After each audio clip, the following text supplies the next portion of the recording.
It's already 9 in the morning and Mrs. Mitchell hasn't had breakfast yet. She sat quietly in her room and waited for her daughter-in-law to leave the kitchen, but she was in no hurry to leave. The daughter-in-law had already eaten 9 pancakes and drunk 2 cups of coffee, and now she was watching with interest the continuation of her favorite series on TV. Of course, she could watch this series in her room as well. There is a bigger TV and a more comfortable sofa, but she preferred to do it in the kitchen because here you could eat something at any time. And Mrs. Mitchell at that time dreamed of how she would make herself an omelet and coffee with milk. She understood that the kitchen was small and cramped for 2. Mrs. Mitchell thought, "What should I do? I want to eat, but I'm afraid to go to the kitchen." The daughter-in-law will immediately begin to swear. She will say that I, as always, came at the wrong time. Then she will complain that I dirty the stove and my food smells very bad. Mrs. Mitchell recalled how a week ago she had overheard her daughter-in-law talking to her girlfriends. The daughter-in-law complained to her closest girlfriends. "Most of all, I am outraged that 3 years ago she inherited a room in a huge communal apartment in the city center. There must be 20 rooms, maybe more. And instead of going to live there, she spoils the mood for all of us here. What difference does it make where she lives? What is here? What is there? All the same communal apartments." The girlfriends were interested. "Have you talked to your mother-in-law? Did you ask her to leave you?" The daughter-in-law snorted in displeasure. "Of course I told her. She's renting out this room. She says that this room allows her to deny herself almost nothing. Have you seen such impudence anywhere?" The girlfriends confidently answered, "No, we have never seen such rudeness anywhere else." While her own son is forced to live in 3 rooms with his wife and her child, she almost doesn't deny herself anything every day, instead of moving out of here and freeing us the 4th room. What kind of mother is this? The girlfriends were perplexed. "What a nightmare! Are you even registered in this apartment?" The daughter-in-law replied, "I have the right to live here as the legal wife of her son, and my son from his first marriage can also live here." Girlfriend said, "Why don't you just kick her out?" The daughter-in-law said, "Yes, I would have kicked her out a long time ago, but she owns half of the apartment by law. If she went to a communal apartment and signed off her share to my son, that would be fair. But she thinks only of herself. She thinks about not denying herself anything. And the fact that I, my son, and my husband have to live in 3 rooms on her son's small salary doesn't bother her at all." The girlfriends asked, "It turns out that you have been suffering like this for almost a year?" The daughter-in-law agreed, sighing. "Yes, as I have married her son and moved here, I suffer so much. Before that, I suffered with my first husband in a 2-room apartment, and now here." The girlfriend said, "Your mother-in-law is selfish. Not only was she unable to raise her son, who would earn a lot, but she still doesn't want to give up her share in his favor." The daughter-in-law said, "I won't give her a quiet life here anyway. I'll make her go to a communal apartment." The daughter-in-law began to behave impudently as soon as she was brought to this house, and every day she became more and more unceremonious towards her mother-in-law. It got to the point that she forced her mother-in-law to buy her own refrigerator and keep it in her room. Mrs. Mitchell went to the door and began to listen to what was going on in the apartment. She knew from the sounds that her daughter-in-law was still in the kitchen. She sighed heavily and decided to take everything she needed to prepare breakfast and go to the kitchen. When she entered the kitchen, she greeted her daughter-in-law and began to prepare her own breakfast without hearing a response. The daughter-in-law said, "Mrs. Mitchell, don't you see that you are disturbing me? Why do you have to come to the kitchen when I'm here watching TV?" "I'll just have breakfast and leave, and I won't disturb you." "Mrs. Mitchell, have you not yet realized that you are superfluous here? How many times have I told you to buy yourself an electric stove and cook in your room? But you seem to be doing the opposite on purpose to annoy me." And the daughter-in-law decided not to hold back her emotions anymore. She told Mrs. Mitchell in a very rude and blunt manner what she thought of her and what she wanted from her. Mrs. Mitchell said, "I got it. I'm over it. You convinced me. A week later, A room in a communal apartment is vacant and I will move there." Then she hurried to hide in her room. And in the evening, Mrs. Mitchell's son also learned that his mother would be leaving soon. He gladly accepted this news and didn't dissuade her. Mrs. Mitchell moved out a week later. A year passed, and suddenly the daughter-in-law remembered her mother-in-law. "I wonder how my mother-in-law is doing there. Is she alive? Maybe now is the time to think about inheriting a room in a huge communal apartment in the city center. Maybe this room can already be rented out, and we don't know anything about it here." She told her husband, "Let's go to your mother." He didn't understand her. "Why?" "She's your mom. Maybe did something happen to her? At the same time, we will bring her old things that she left here. They have been sitting in the closet for a year and only take up space. And let's take a roulette. I want to measure her room. I wonder how many meters it is." "Yeah, let's visit Mom today. I really forgot about my mom. Darling, thank you for reminding me of this." 2 hours later, they were at the door of Mrs. Mitchell's apartments. The daughter-in-law asked, looking at her husband with surprise, "Does your mother definitely live here? And the door is too chic. Does she have a room in this communal apartment?" The husband replied, "Looks like she lives here." The bride called the apartments. A young and very beautiful woman opened the door. She asked, "Hello, who do you want?" The daughter-in-law asked, "Hello, does Mrs. Mitchell live here?" The woman replied, "Here." "We came to her. I am her fiancé, and this is my husband and her own son." The woman said, "Come in." The daughter-in-law entered the apartment and immediately forgot about everything. She found herself in a huge and chic hallway. Most of all, she was struck by a huge aquarium with goldfish against the wall. The daughter-in-law whispered to her husband, "Here's the price of one hallway, like our entire apartment." Her husband answered quietly, looking at the floor, walls, ceiling, aquarium, at all the furnishings in the hallway. Chic hallway. The hallway had seen very beautiful and expensive doors that were closed. 3 wide corridors, which went somewhere far away, led from the hallway. Along one of the corridors, 2 huge black dogs ran out into the hallway and stood in place and stared with interest at the daughter-in-law and her husband. The beautiful woman smiled and said, "Don't be afraid, they are calm. Just don't make any sudden movements. Mrs. Mitchell is not at home right now. I think she'll be here before a month." The daughter-in-law asked, "Where's her room?" The beautiful woman said, "I don't understand you." The daughter-in-law said, "We want to surprise Mrs. Mitchell. We specially took a roulette with us to measure her room in which she lives. We also brought her personal belongings." "She lives in all the rooms here. This apartment only belongs to her. So I don't really understand what you want to measure. If you're interested in the total footage, then there's about 500 square meters." The daughter-in-law asked, "Who are you?" The beautiful woman replied, "I'm Mrs. Mitchell's personal secretary and assistant. I've been working with her for almost a year, right after she got married." "She got married?" The assistant said, "Yes, almost a year ago. Mrs. Mitchell married some millionaire and they bought out this whole communal apartment. Then they settled everyone and made repairs here, and now they went on vacation and they left me to look after the dogs. Therefore, you can leave her things here and I will give them to her." The daughter-in-law said, "Thank you, no need. We ourselves will hand over her things to her when we see her." Then she turned around and pulled her husband out. The daughter-in-law worried all the way home that her mother-in-law was an ungrateful woman. She told her husband, "She married a millionaire and kept quiet about it. A year passed and she never asked us about how we live and whether everything is in order with us. What kind of mother is this?" Her husband agreed with her. Indeed, how is it possible? The daughter-in-law began to come up with different methods to take advantage of the mother-in-law's wealth.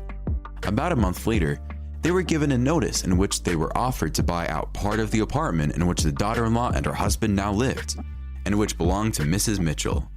The daughter-in-law immediately called her mother-in-law. She began to shout at her mother-in-law, "But we don't have money for this." Mrs. Mitchell replied calmly, "I know, but I am required by law to offer my share to you. I guess that you would refuse. I remind you that I own half the apartment." The daughter-in-law asked, "Why are you doing this to us?" Mrs. Mitchell replied, "My husband's birthday is in 6 months. I want to give him a worthy gift, and I decided to sell part of my apartment." "Are you thinking about your son?" Mrs. Mitchell said, "You think of him. You are his wife. But if you suddenly leave him, then of course I will think about him. And now I'm calm for him. My son will not be lost with you." Mrs. Mitchell has sold her 2 rooms to a very angry, quarrelsome, but beautiful single woman who is looking for a husband.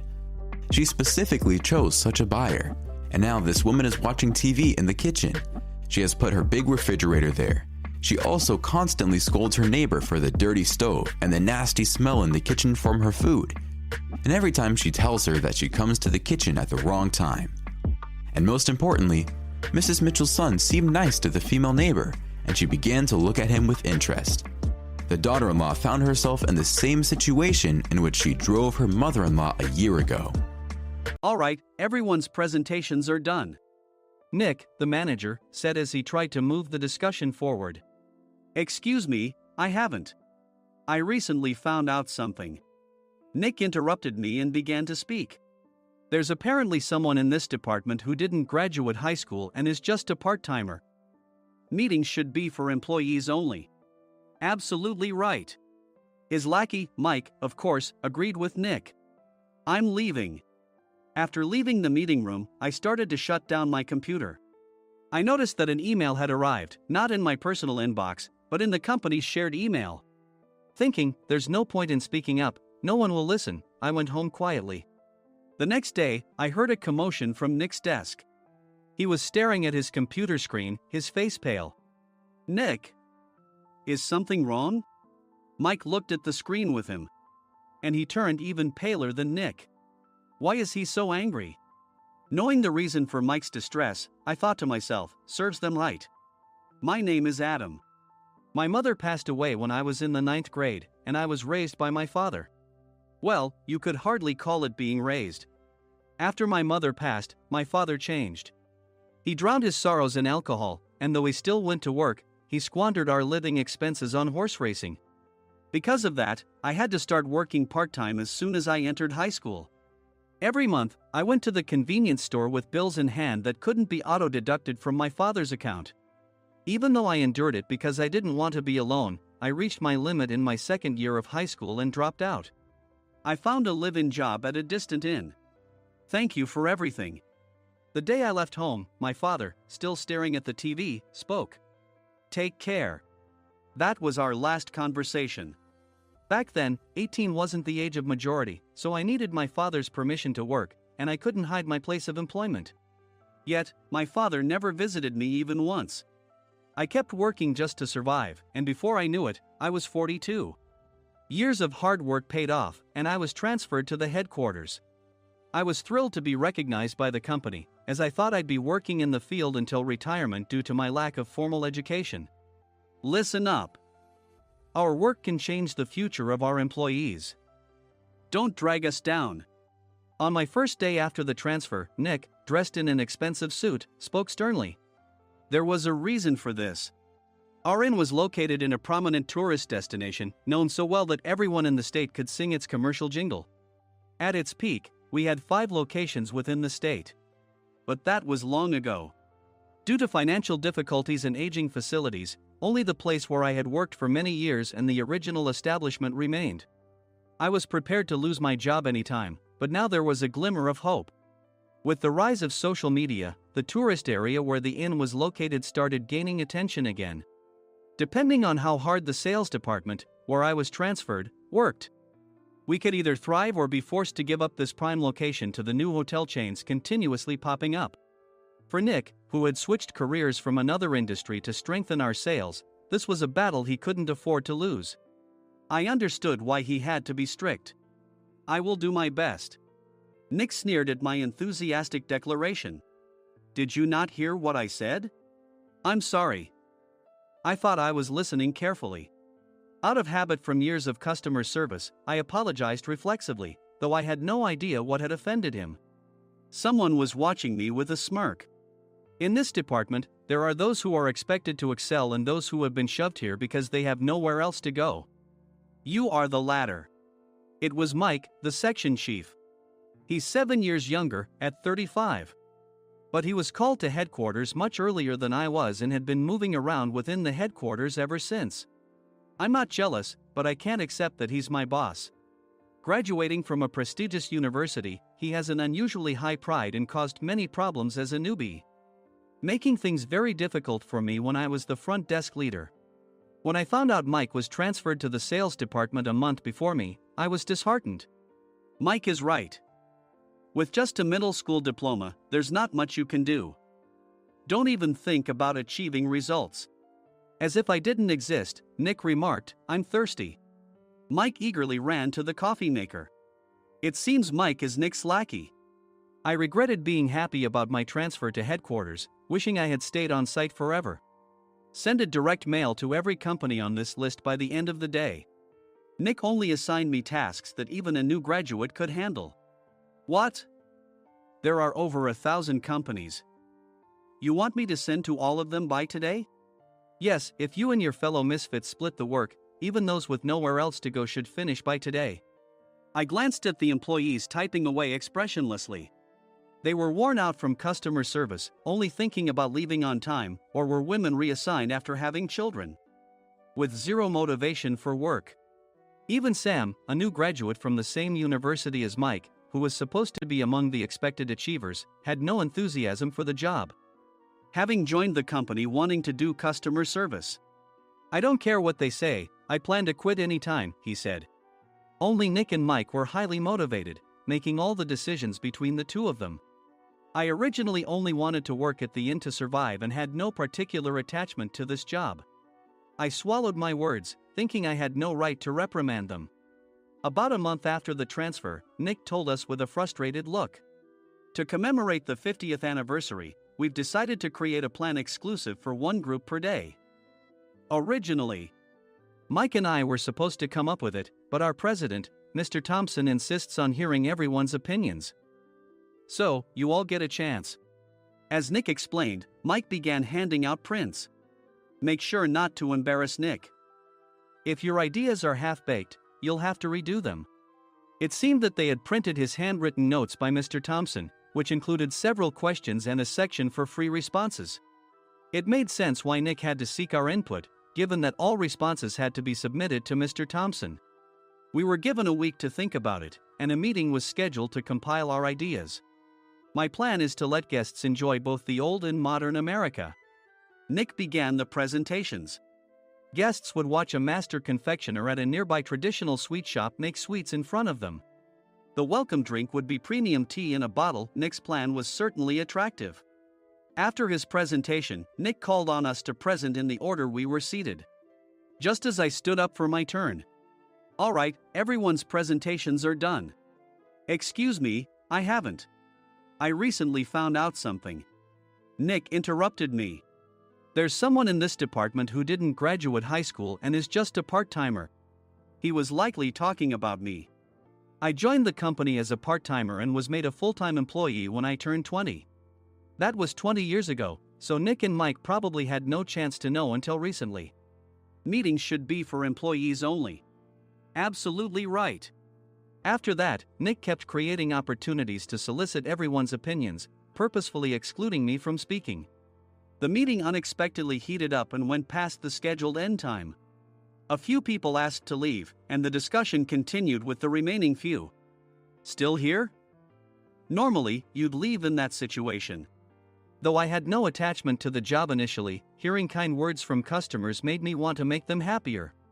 For someone like me, with nowhere to go, the inn was my home and customer service was my life. I felt pathetic about my current self. "I'm leaving."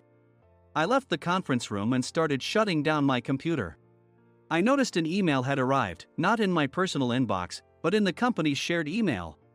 Thinking no one would listen to what I had to say anyway, I quietly went home. The next day, while preparing the DM as instructed, I heard a commotion from Nick's desk. In his haste to stand up, he hit his knee on the desk. He stared at his computer screen, his face pale. "Nick, what's wrong?" Mike, thinking he should be the first to rush over, approached Nick while still wearing his coat. He peered at the screen with Nick. and he turned even paler than Nick. Why is he so angry? Who is responsible for this company? Nick, more irritated than ever, asked, and Mike answered without checking. Probably Sam. Sam wasn't there because he was attending a morning training session for new hires. Nick gave up on getting angry and returned his gaze to the screen. They were looking at an email that arrived right after the end of the working day yesterday. Apparently, no one, including me, had checked it before leaving. The email was from a large company that used us for their annual employee trips. The president and executives of that company also frequently used our services personally. President of the company, Mr. Mason himself, had declared that neither he nor his company would ever use our services again. Well, some companies cancel their employee trips or stop using our services due to financial struggles. Let's just move on. Mike kept wiping the sweat from his forehead with a handkerchief. Knowing why Mike was so agitated, I quietly watched their interaction. Do you know how much revenue we get from that company? We can find other guests to fill the rooms, but we'll lose the banquet costs, gift shop revenue, rental car fees, and more. Moreover, the gifts were supposed to be prepared by the traditional confectionery shop involved in Nick's proposed plan. If it's known that we incurred such a huge loss at this critical time, Nick's position in the company would be jeopardized. Nick took a deep breath, seemingly trying to calm himself. All right, Mike. Go to New York right now and apologize to Mr. Mason. What? You're coming with me, right? I have urgent work to do. I trust you, which is why I'm entrusting this to you. Please. Mike, believing Nick's sincerity, agreed with a determined look on his face, saying, yes. That's Nick for you. Even if Mike went to apologize, Nick would shift all the blame onto him if the client didn't change their mind. Well, it was Mike's fault to begin with, so it served him right. About 3 hours later, Sam answered a call from somewhere and repeatedly apologized, saying, I'm very sorry. Everyone watched to see what was happening. After ending the call, he informed Nick with a weary tone. When Mike arrived at the client's company, he only made things worse, further infuriating Mr. Mason. He was demanding, get his boss here immediately. It was no wonder Sam was exhausted, dealing with such a call right after returning from training. What is that idiot doing? All right, Adam, you're coming with me. If sacrificing Mike didn't work, then I must be next. Normally, I'd want to refuse at all costs, but I saw an opportunity in this situation. If I can be of assistance, I'd be happy to join you. I obediently followed Nick, and we flew to New York. When we introduced ourselves at the reception, it became clear how serious the situation was, as the receptionist personally escorted us to the president's office. Angry voices leaked through the door, making both Nick and me uneasy. Excuse me. I'm Nick, the supervisor. I understand my subordinate has caused you trouble, and I deeply apologize. Nick, with his experience in the corporate world, knew enough to offer an apology before excuses. However, his customer service skills left much to be desired. I sighed as I saw Mike trembling like a small dog in the corner of the room. What kind of training are you giving your subordinates? Mr. Mason glared at Nick with a red face. The intensity of his gaze made even Nick take a step back. Regrettably, I joined this company only 2 years ago and was unaware of Mike's issues. I should have identified his shortcomings sooner. Indeed. I should have realized sooner. No sensible person would come to apologize and then give a lengthy presentation on the drawbacks of not using their in. Nick froze, his mouth slightly open. Suspecting the worst, I picked up the documents that had fallen to the floor. It seemed Mike hastily prepared these documents on the plane, listing the disadvantages. Disadvantage 1: if you change the venue for the company trip, employees might suspect it's for cost-cutting reasons, leading to a negative impression. Reading it aloud half-jokingly, Nick snatched the papers from my hand and checked the contents with a furious expression. Among the stack of documents was a receipt from a nearby convenience store's copy machine. I felt a pang of dread, hoping he hadn't shown the receipt as well. What do you think he said when I asked what kind of nerve he had to do this? I'm very sorry. Faced with the dire situation, Nick must have thought there was nothing left to do but apologize. In a voice smaller than I'd ever heard from him, he uttered words of apology. He said, I'm a Harvard graduate. I don't believe I said anything wrong. Mike! What have you done? Forgetting his plan to pin the blame on Mike, Nick yelled loudly, even in front of Mr. Mason. I didn't do anything wrong. You're still saying that? Look at him. Mike pointed at me with a shaking hand. I was assigned to headquarters in my 20s and now I'm a section chief. This guy only made it to headquarters at 42. Everything I've done proves I was right. So why are we losing the contract? Having said his piece, Mike collapsed to the floor. Of course. You were sent there because you had nowhere else to go. Mike never expected to hear such words from someone he looked down upon. He lunged at me, and Nick hurriedly stepped in to stop him. Mr. Thompson told me Mike is a quick thinker, and to take good care of him. There's no way he was pushed aside. Don't make things worse here. He didn't say quick thinker, he said only quick-witted, didn't he? I don't remember that part. I recalled the many troubles Mike caused when he was a newbie. When Mike was on the front line, his pride was so high that he never apologized to customers. Customer service, especially in our job, doesn't work alone. It brings both good and bad situations. If the front staff or housekeepers made mistakes, or the cleaning company didn't properly clean a room, one had to apologize to the customers regardless of personal fault. Mike, in such situations, would never apologize, insisting he wasn't at fault. This often angered customers, and as the front desk leader, I frequently had to apologize on his behalf. He caused complaints and disrupted operations, which is why he was quickly moved to headquarters. In departments where he didn't interact directly with customers, his quick thinking was beneficial and things went well. But it seemed his flaws were starting to show. Corporate reservations are supposed to be entered into the system by the sales representative. But a quick check yesterday revealed that more than 10 items were missing from the client's reservation. The handover document clearly stated what needed to be prepared. Why didn't you enter it into the system? Why do we have to give them special treatment? Filling rooms near the banquet hall, setting up all the food in advance. Specifying the brand of wine, they're too demanding. No wonder he always angered customers, I thought, feeling a headache coming on. Grouping them in rooms near the banquet hall is for our benefit too. It makes it easier for the staff to set up beds and serve breakfast since everyone's schedule is synchronized. As for the other requests, Mr. Mason suggested them to lighten our load. I didn't know that. Nick finally seemed to realize that Mike was the one who had angered the client. What did you say to them? I just told them we wouldn't give them special treatment anymore. We shouldn't waste effort on things that don't bring in money. I was utterly exasperated at his lack of understanding of customer service. Of course, we shouldn't comply with unreasonable demands. But carrying over successful practices from past stays makes customers feel remembered and enhances their experience. Good memories encourage repeat visits. That's part of our job. I looked down at Mike, who was sitting on the floor. In our job, nothing is a waste. Mr. Thompson likely moved you to the sales department, hoping you'd finally understand this. How do you think he feels now that you've failed to meet his expectations? Mike, tears in his eyes, fled the president's office. I was amazed he still hadn't apologized. You have it tough, Adam. It's okay, we're all employees of the same company. I deeply apologize for this disrespectful incident. Especially after all the care you've shown us. If it weren't for you, Adam, I really would have stopped staying here. When I heard you were moving to the sales department, I was willing to reconsider if you handled it. Seeing us talk so amicably, Nick's face contorted. Do you two know each other?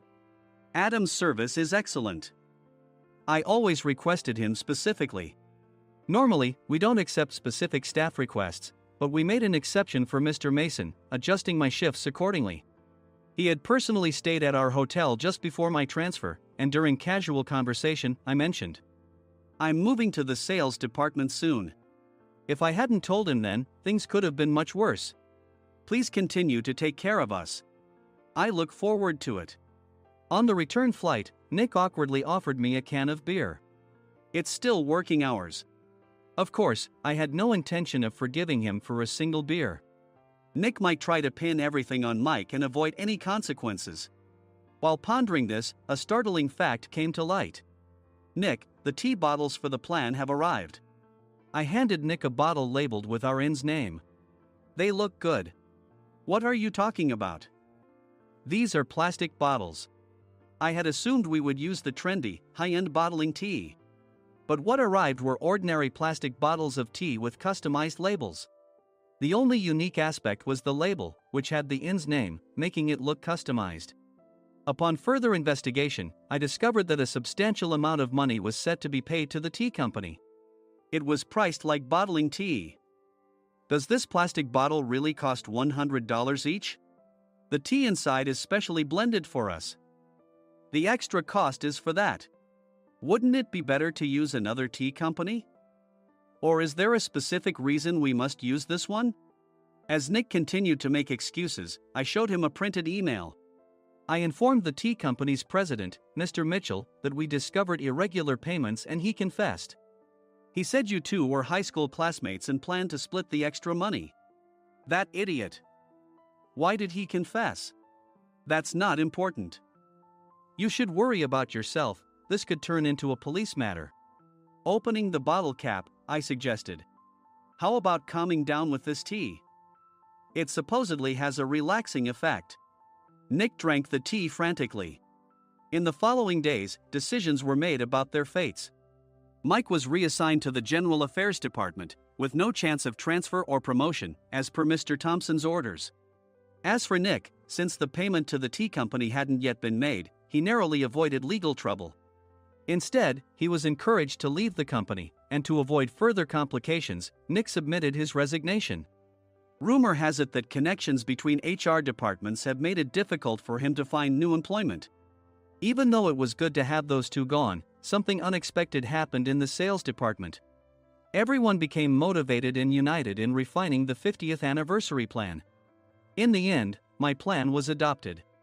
We collaborated with the Tourist Information Center to provide personalized guides. The plan, tailored to the number of guests, was truly special for the 50th anniversary. Hey, is Adam's family coming to stay? I immediately booked that special plan for my family.